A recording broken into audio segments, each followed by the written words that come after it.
all the throwbacks, all the ones that made you cry, think, smile, punch a wall, punch your dog's mom's owner, whatever it is. This is Jay-Z and Linkin Park encore, or however you pronounce that.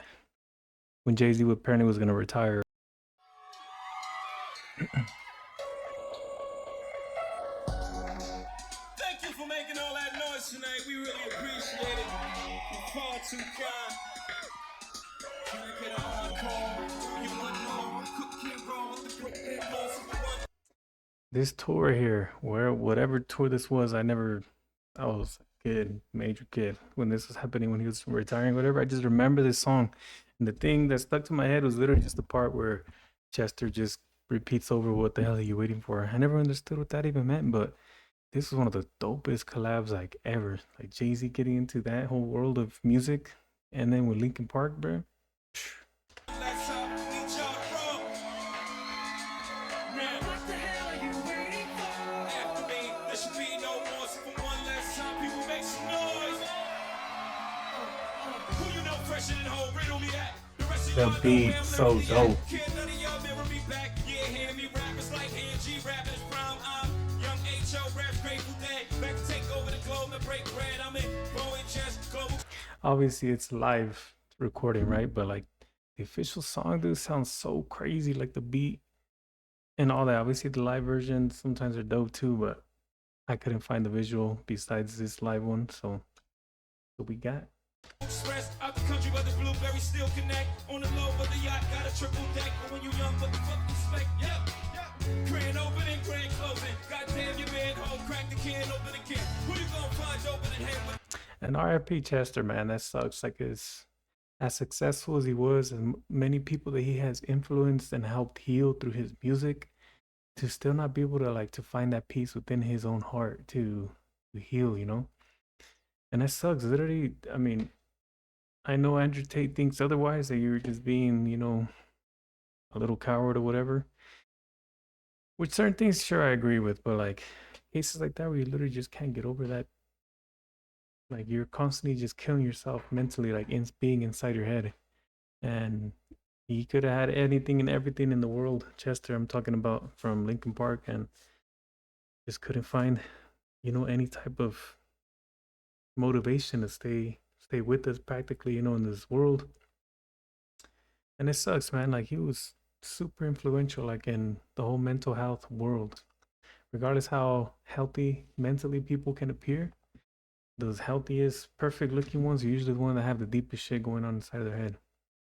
And he was one of them. Showed a couple videos, I think, where he was like days before, like super happy with his family, and then boom, a couple days later or hours or something like that, like he's gone. R.I.P. man. With no pen, just draw up inspiration.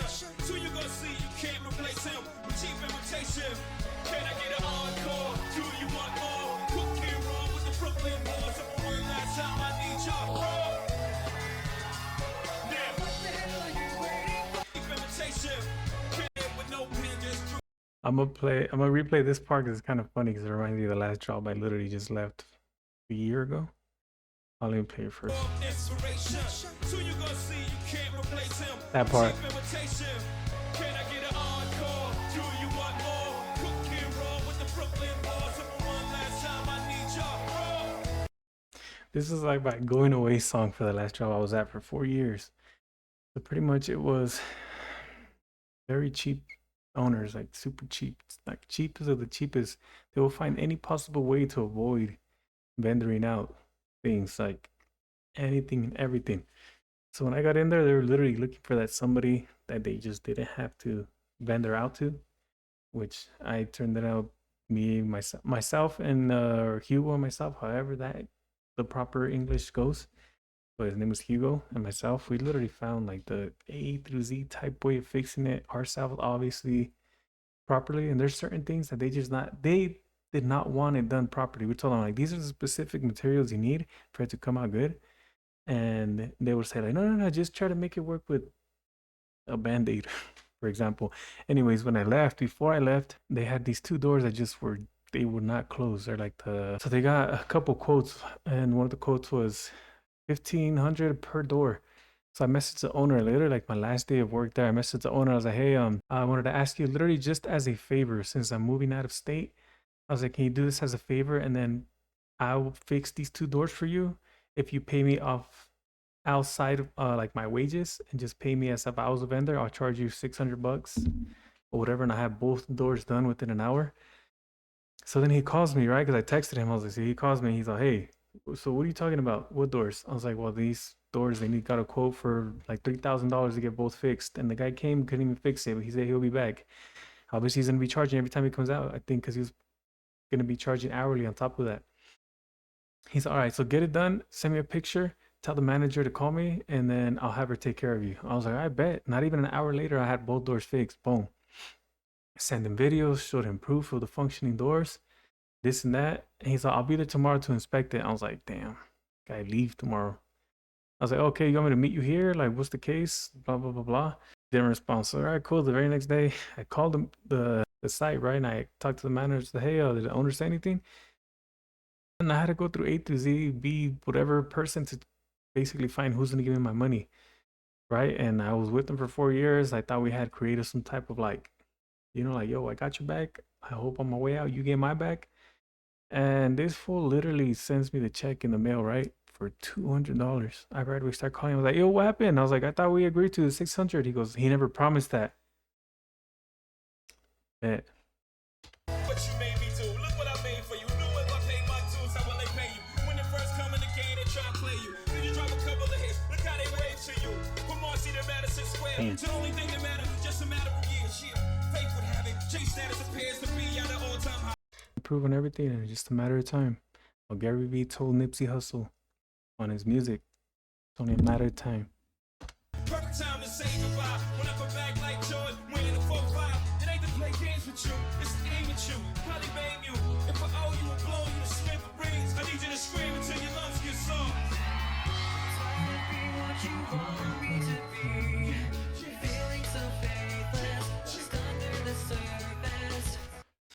Can you imagine though, like that at that time? I don't know if it was cap or what, for Jay-Z to come out and be like, you know what? This is my last song. This is my last tour. This is my last everything. I'm done. I'm retiring. Obviously, he didn't, right? Because he came on later on, married Beyonce, whatever the case is, and still kept making some music. But at that time, that song was going so crazy because everybody was like, bro, Linkin Park and Jay-Z. Jay-Z's retiring. This is his last song, bro. This thing is crazy. And it was crazy. It was dope. The beat. Let's go.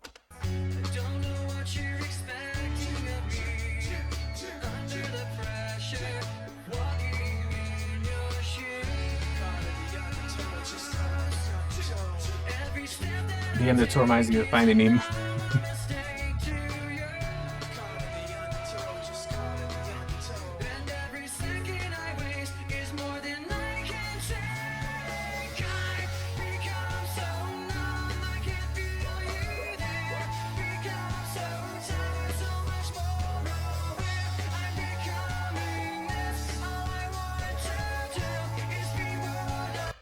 And as far as the lyrics too, like that song, obviously it's like a collab. There's the original version of what is it called? I think it's called Numb. Where literally like when you go through so much shit, right? After every single like basically arrow to the back type of thing, like after a while it's like what you're used to. Like it just becomes none. You become numb. What none? What? You become numb. So like the pain to the bullshit, it's your comfort zone now. It's home. Regardless what you do and what you try, like bro, like I'm over it.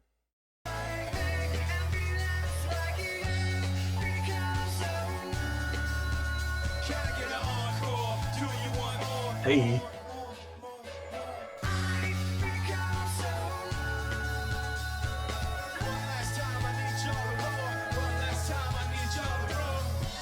My all-time greatest songs. All right, I gotta go. Bye.